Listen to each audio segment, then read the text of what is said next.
Auzubillahiminash-shaytanir-rajim. Bismillahir-rahmanir-rahim. Assalamualaikum. जी आया नु बखैर आगले नी how चुनशुम्बे वशमले Ohio Gonzalez Guten Morgen Hola Bojo Privyet Kaifahal Hale Shumachatore Ahlan Wasal Marhaba Buna mucho gracias Swabia Balli kare aya Hoş geldin and saya Khuya Mora Chivato Chi Haljot Kali Mera Khairutan and a very warm welcome to everybody who's tuned into PTV Born and Watching World this morning. Ladies and gentlemen, I'm really lucky that I've been joined by my wonderful colleague who happens to be Miss Eesha Rehan. I happen to be Shahzad Khan. We hope and pray that everybody out there is doing wonderfully well and that you're ready to kickstart your week with us. But first things first, hello Eesha. Assalamu alaikum. How are you feeling today?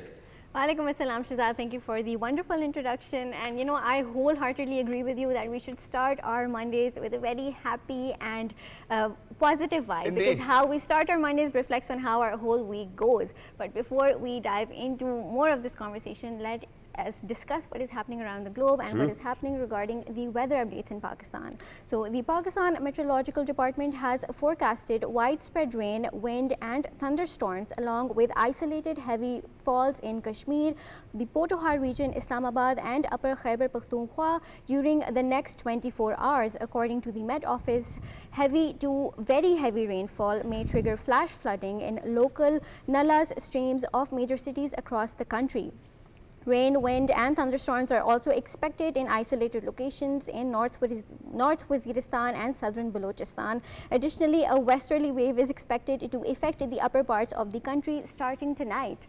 Exactly. So where we are actually speaking about the monsoon rain, ladies and gentlemen, the National Disaster Management Authority has issued flood warnings as well for all of those Pakistanis that are out there. If you're listening to me, please make sure that it's your responsibility to let your relatives know if they are traveling. In case the National Emergency Operations Center has issued weather alerts for widespread rain, wind and thunder showers with isolated heavy falls across various regions of Pakistan until July 5th, 2025. According to NEOC, significant rainfall is expected in Kashmir, northeastern Punjab, Islamabad and Khyber Pakhtunkhwa until July the 3rd. Urban flooding may occur in cities like Peshawar, Charsada and Islamabad, particularly during nighttime hours. Flash flooding is possible in the Hazara, Malakand, Jhelum and Pooch valleys, as well as the Pir Panjal range. Heavy rainfall is also forecast for southern Sindh, affecting Karachi and surrounding areas. The NDMA urges provincial authorities to remain on high alert, activate contingency plans and disseminate information in local languages. Citizens should avoid travel near flooded areas and stay updated through official advisors. And not just this, at least 8 construction workers are missing in India after a cloud burst led to a landslide in the Indian northern Uttarkashi town. A total of 28 construction workers were asleep at the makeshift shelter when the debris rolled down. The rescue work is underway to find the missing construction workers. It is so devastating how the impact of global climate change is affecting people, and the angry rain burst that we are seeing is actually impacting people and making them go missing. Exactly, and it's not that that we see this very trend taking place in Pakistan or India, but ladies and gentlemen, it's actually happening in China as well, where in China heavy rainfall has led to catastrophic flooding in different parts of Rongjiang, causing widespread damage and displacing thousands of residents. Over the past several days, swollen rivers and rising water levels have submerged homes, streets and critical infrastructure, leaving many residents trapped and in urgent need of assistance.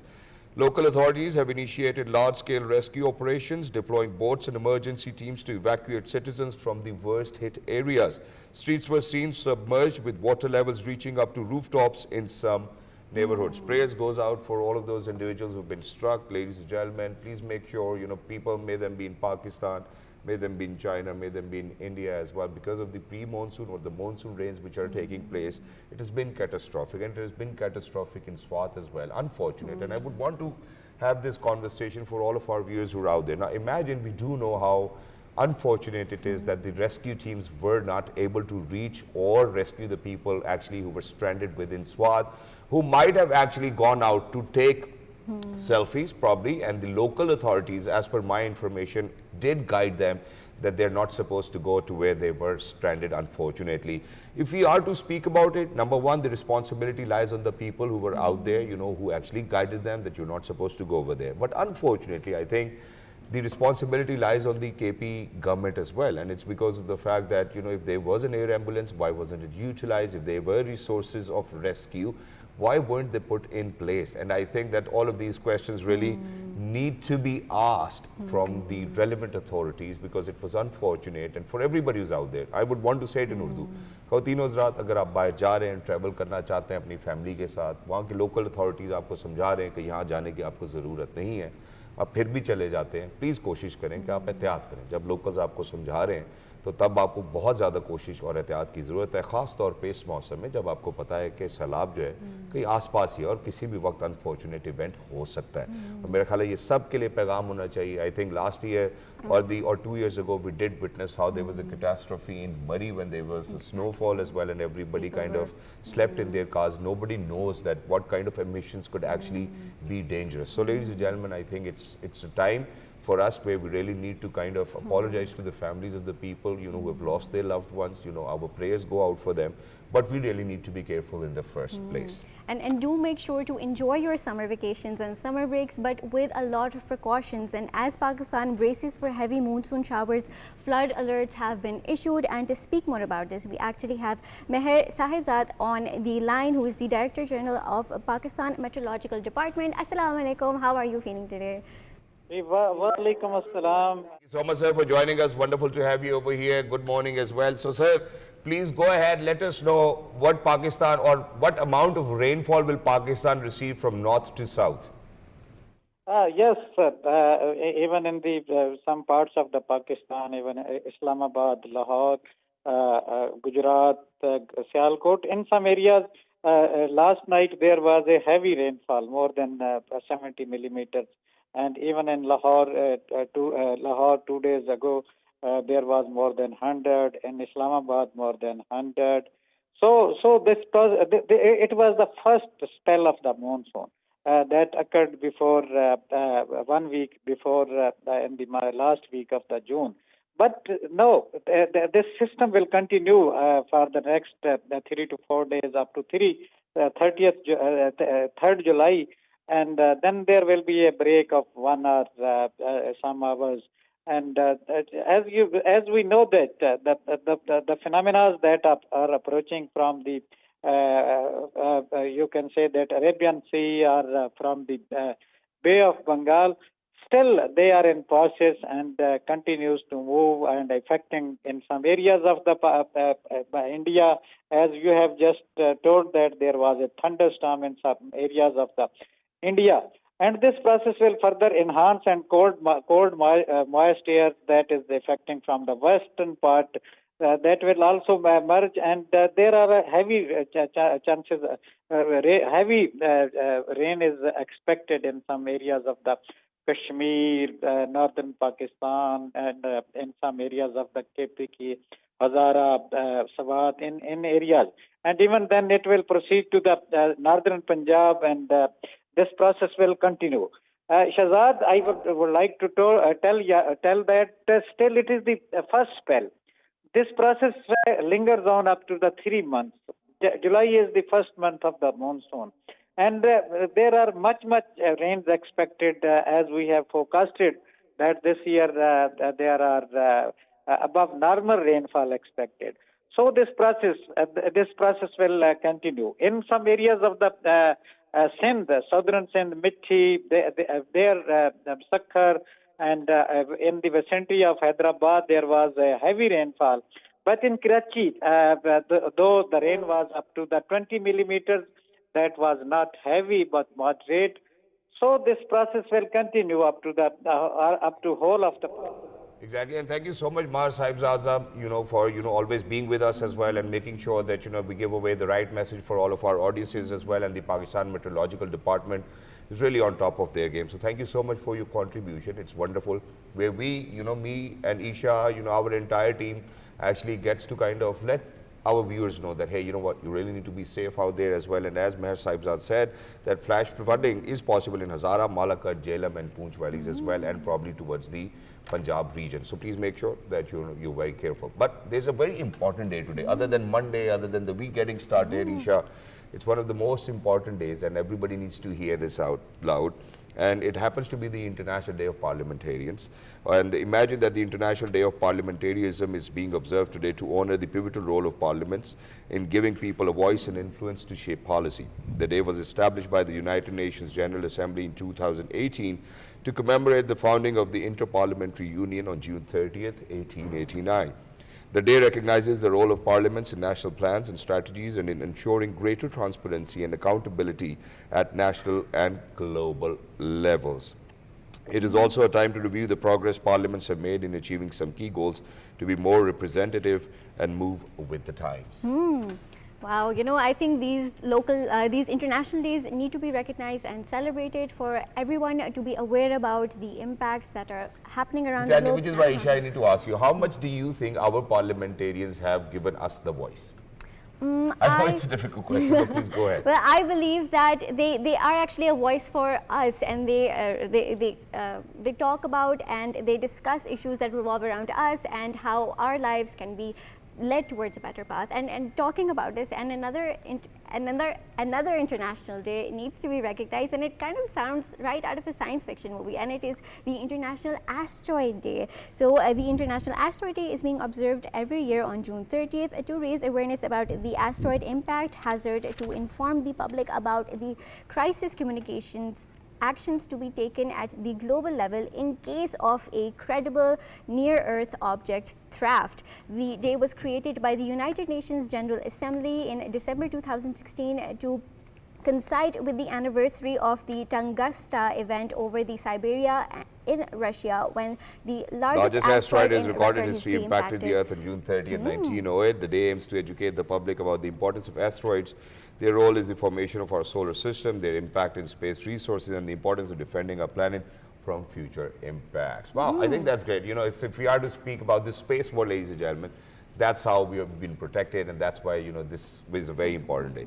But other than that, so imagine that, when countries get into conflict, there are courts of arbitration who actually get into it and make sure that, that the right thing actually stands in form. And if we are to speak about it, I'm just going to give you a slight background because of the fact that, we tend to forget. Humans, we are fast moving and we are forward thinking people, so we forget, and we do know what actually happened in the face of the Pahalgam false flag attack operation, where the Indus Water Treaty stands at abeyance. Now imagine Pakistan, ladies and gentlemen, has been awarded with the Supplement Award of Competence by the PCA, in Hague, and we are set to speak about it, whether how much will it contribute to it as well. The Permanent Court of Arbitration in the Hague supported Pakistan by saying that India cannot unilaterally pause or stop the Indus Water Treaty, and it is an important water sharing agreement between the two countries. And there is a background which I have mentioned already as well. To speak about it, we're very lucky to have a better understanding for our audiences who are out there as well, that we've actually been joined by somebody who happens to be a Fulbright scholar in international relations. He's Mr. Imran Ali. Hello, sir. Assalamu alaikum. Good morning. How are you feeling today? I'm feeling great and greater after hearing you. Thank you so much. It's wonderful to have you over here. So first things first, the Supplement Award of Competence by PCA in Hague. Please go ahead. Yes, in the legal sphere, in the international law sphere, it is indeed a victory for Pakistan. And this was not initiated by us now. It was initiated in 2016 because two run-of-the-river projects, Indian projects, we thought were in contravention of the Indus Basin Water Treaty. And now, instead of facing the law squarely or the situation squarely through a backdoor entry, they were trying to say that because they have put the treaty in abeyance, therefore arbitration can't take place or a neutral expert can't take place. So inadvertently and also deliberately, the PCA has supported Pakistan, number one, by saying abeyance can't be unilateral, and number two, that the Court of Arbitration would have jurisdiction over these two projects and future projects. And that's exactly what I wanted to ask. Now imagine if the PCA has issued the Supplemental Award of Competence, which means that the court confirmed that it has the authority to judge the issue, even though India tried to say it does not, because imagine that India said that it does not even recognize the PCA. Does that mean anything? It, first of all, imagine the state of the country's mental health right now. So if you probably have read that they said that the PCA is also illegal, which was instituted, That's made right. by the world to solve disputes in 1899. So they say that the PCA is illegal, arbitration is illegal, and you know what they're saying? The Right. other laughable thing, in one sentence they say that the PCA is in contravention of the Indus Basin Treaty in their statement. And then they say because it's an abeyance, we won't follow the Indus. So I've never seen such a big country in such a state of Dismail. yes, despair, and despair every day. It's nothing to, I mean, we should be happy, but we should also know their state of mind. So if they're going to destroy all canons of international law, it should warn us that they're going to behave like a bully in the Exactly. future also. And I think, sir, for the rest of the world, they're pretty much experiencing it as well, in terms of, what you've mentioned and how, they're out of their mind, they're out of their sorts. But how do you think that the Permanent Court of Arbitration decision strengthens Pakistan's case internationally, globally, and for all of those, may it be International Court of Law, may it be PCA, do you think that it will build up a stronger case for Pakistan because the treaty is still in abeyance? Yes, it's an abeyance as per India. As per the court's ruling, it cannot be in abeyance. Okay. But if one of the contracting parties doesn't want to implement the treaty, it tells you a lot. International law, it's a victory for us. It's a diplomatic victory for us. Kudos to the team that was fighting it, the Foreign Office and the Indus Waters Commissioner and all other legal experts. I think Bilal would be a part of it, Amir Bilal. But the warning is that if a country is beset on tearing international law apart, you should be ready for the worst. True. And you did a beautiful segment on the monsoons. True. Add to the monsoons the sudden release of water causing floods. Add to the monsoons that they've flushed some of their reservoirs and they're filling them up again. True. Destroying their own crops, but to have enmity with Pakistan, they're going to fill the reservoirs up so that there is drought when you need water for the kharif crop and there's flood when you don't need water. So it's something, like Pakistan has said, it's a state of war if they start doing this, and it indeed is. Exactly. And sir, while we're talking about it, I think there are a couple of points which I would want you to kind of shed light on, so that people have a better understanding of the entire issue.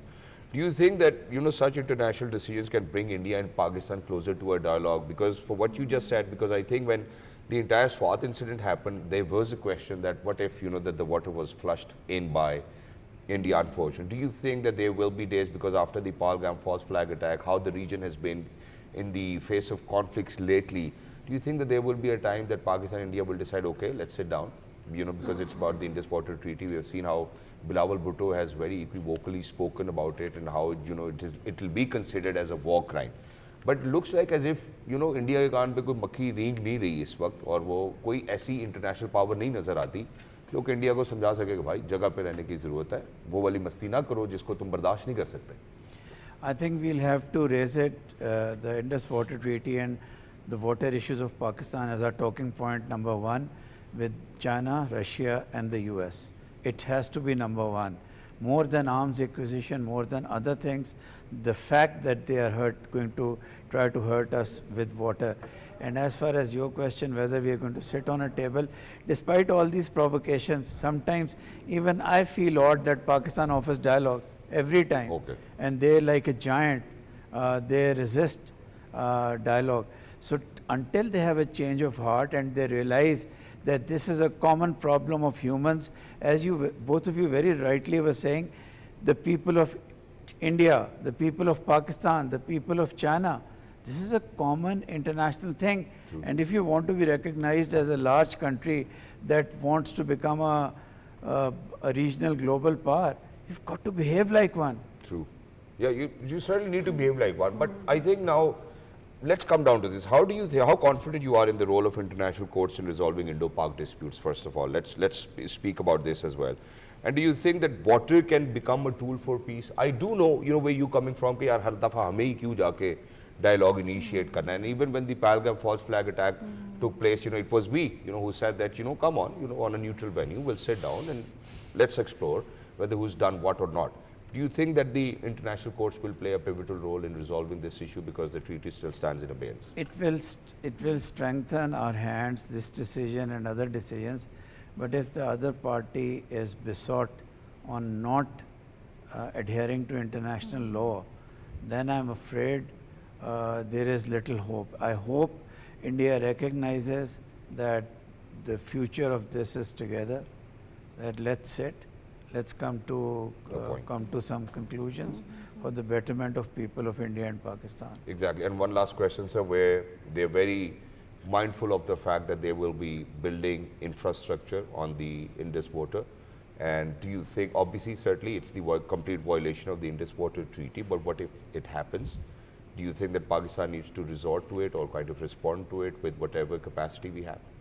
Yes, I think we need to respond to it. The response should be harsh. And number two, we better build our dams very quickly, put the whole of the nation approach into building the dams that are under construction. We have 3 projects going on. We need to build them. Exactly. Thank you so much, sir. And just one last question, that is that how India has refused to recognize the court's jurisdiction. However, the court has declared that its authority remains intact even if one party declares abeyance. So with this win, this kind of legal win and leverage for Pakistan, can we actually go into more of a deep discourse regarding the Azad Jammu and Kashmir matter in the future? Yes, we could, but try to understand the other side. The other side, whatever they say, their behavior shows that they're deeply hurt at the military response post Pahalgam, at not being able to put us on the FATF grey list again, into not stopping the IMF tranche. In fact, Pakistan is economically more stable after Pahalgam. So these things are hurting India, and they need to realize that dialogue is the best policy. All right, thank you so much for elaborating on this issue and enlightening us with all the relevant facts, and thank you for being here.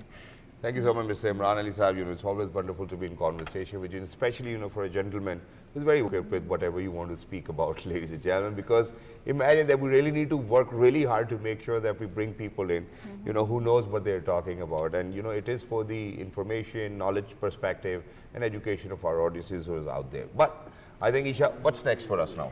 What's next is how we are going to discuss Pakistan's volleyball victory, and that is how Pakistan's women netball team continued in a strong run at the Asian Youth Girls Netball Championship in South Korea.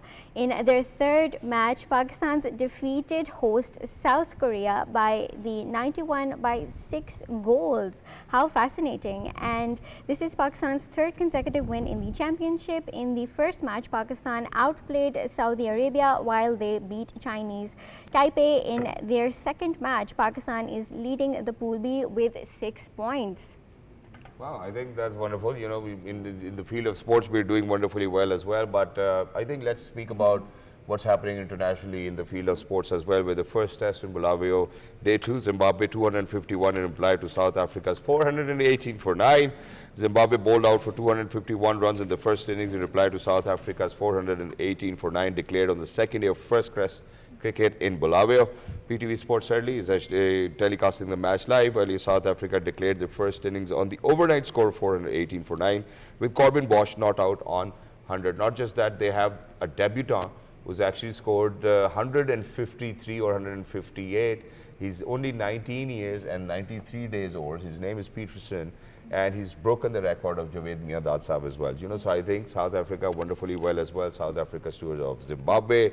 In addition to this, ladies and gentlemen, we do know for a fact how FIFA Club World Cup is actually on. So last 16, Chelsea beat Benfica 4-1, qualify for quarterfinals. Chelsea scored 3 times in the second period of extra time to hand 10-man Benfica a 4-1 defeat in Charlotte in their weather-affected last 16 FIFA World Cup clash. With the win, Chelsea set up a quarter-final meeting with Brazil's Palmeiras. Chelsea had taken the lead through Reece James in the 64th minute before a late Angel Di Maria penalty. After play had resumed, took the game into extra time, from where Chelsea eventually prevailed to set up their meeting with Palmeiras on Friday. Christopher, Kunku, Pedro, Neto and Kanyan Dewsbury had scored a 9-minute spell to take Enzo Marsa's side through after the teams had been forced off the pitch for almost 2 hours due to adverse weather. Benfica's Gianluca Pestiani had been sent off for his second book bail offence 2 minutes into extra time. How fascinating. And diving into the AFC Women's Asian Cup qualifier, the Chinese Taipei beat Pakistan by 8-0 in the Group D match of the AFC Women's Asian Cup qualifier in India. Chinese Taipei was leading by 3-0 after halftime. In the second half, winning team scored 5 more goals. Pakistan will face Indonesia in their second match on July 2nd. All right, well, not just that, ladies and gentlemen, there's more from the sports desk as well, which we would want to share with you. Imagine Maloko Tennis Championship, Greek Cooper down Motet in final to clinch title. Talon Grigspur won his 3rd career title, defeating Corentin Motet 7-5 and 7-6 in the final of Mallorca Open Tennis Championships. The 28-year-old Dutchman needed nearly 2 hours to prevail on the grass courts in warm weather at Santa Ponsa near Palma. Wow, I mean, Grigspur making his return from an injury that had forced him to withdraw from his 4th round clash with Alexander Zverev at the French Open, made a strong statement ahead of Wimbledon, showcasing his form on grass. The Wimbledon tournament starts on Monday and will run till July the 13th. How fascinating. I like it. I like it every time. You know how you say, it's fascinating. You know, I was a very like vivid and enthusiastic tennis player growing up. My father, what I briefly remember is that when we would go play, what would happen is that my sister played better than me, obviously, since she was older. So my father would play with her more than me, and I would get so angry. I'd just throw my racket and run back home saying, oh my God, no one wants to play with me. कोई sport तो छोड़ दो, riding की बात करो वो ये करती है, स्विमिंग की बात करो ये करती है, टेनिस भी ये भी खेलती है माशाल्लाह. Is there any other sport which you're not playing? Chupan Chupai, Pithu Garam, Kish, you know, all of these games. You know, she's a complete athlete, ladies and gentlemen, which I believe is great. But imagine Pakistan Stock Exchange is doing wonderfully as well. Now imagine that, you know, right at the beginning of Monday, which is today as well. And ladies and gentlemen, we have seen that how, you know, 100 index has actually started with a positive of 800 points. And not just that, I think index is at 150,000. And I think for everybody who's out there, it shows a lot of great confidence for the investors to come in as well, maybe for a direct investment, maybe investors from within Pakistan, which means Pakistan's economy is on the right track. But now, where we speak about being on the right track, obviously, we do know how it's one of the sacred months, ladies and gentlemen, within the Islamic calendar. We do know how it's the month of Muharram, how it's very close to the hearts of Muslim Ummah as well, and what the message of Karbala is. We know for a fact how we establish that it's standing against oppression, it's making sure that we are saying the right thing. And no matter what, I think what our responsibility over here is that for our future generations who are out there who are listening to us, they should know the historical background too. And I don't think that, you know, if I have ever come across in television or on social media where people actually speak about the historical background, why we had to stand against Yazid's government, you know, it was two Muslim different communities fighting for their truth, fighting against oppression, why was it needed, why was it required.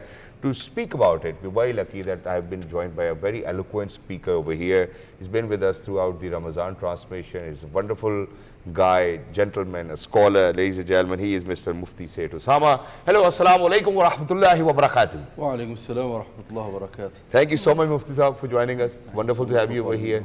There's one request that I made you, which has not been fulfilled. Just that we will let talk about We'll talk about it after the program. Eventually, his schedule is not meeting up with our schedule. Okay, but we'll certainly talk about it after the program. And but let's get started. Given the importance of this month, can you please dive back into the historical context of why Karbala happened and what events took place? When we talk about the Karbala, why it happened and when it happened, and the reasons, the historical, when we talk about the history is like, I like one saying of Imam Ibn Kathir. He was once asked, when Muslims start writing the history? He said, when they stop making the history, they started writing the history. So the history is right when it's some based on the narration and also based on the emotions and many things. But eventually what the essence of Karbala is, where we have to understand it, that it was the worst event ever happened, and something which is till date cannot like compete any of the sorrow of the Muslim nation.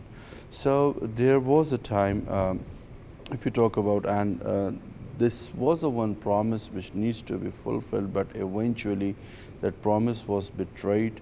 And even though the people, those who were supporting, have betrayed their leader. True. And if you go to, and when you see the example of determination, so you will only find the Hussein alayhi salam in this all scenario around the world till date. You will not see thousands he know they're going to stand in front of him, and he's just with the 72 people over there, and even with the family. And even he asked him that, I'm like, my Nana, Prophet Muhammad sallallahu alaihi wasallam is happy with you, my father is happy with you, my mother is happy with you, I am happy with you. You may go back. I will fight alone with them. So that was the thing. But when we dig into why this all happened, even you see the Muharram with this historical background, many of the like you said, the memorable events happened with the prophets also. True. Even you talk about the Musa alayhi salam, they were gifted with something. True. On the same date. Even we talk about Hazrat Yunus alayhi salam, he got relieved on the same date. But you know, actually what I feel, and like it's something that from that day after 10 Muharram, there was a time on the Bani Israel to show something showing their thankness to Allah, but they were thankless. True. Somewhere. Same like I think what Hussein alayhi salam did for us, and it was just for not even if he could have done an agreement or something with the Yazid. So it was really easy to live a life. True. So, but he made us understand that it is not living a life is not like that you have a layers or everything. This is what your mission is about. What is it? Udkhil al-Jannah faqad faz. True. Means get entered to a Jannah and you got the success. What's been defined from the divine source. So I think here we have to refine our thoughts. What are we doing today for the small, some chunk to Exactly, which is why, Mufti Sahab, this is what I would want to speak about, and which is why I wanted this historical background for our audiences. Now imagine if we are to speak about to stand for justice, if we are to speak about stand, against the resistance that you actually see, not just that, against tyranny, against oppression.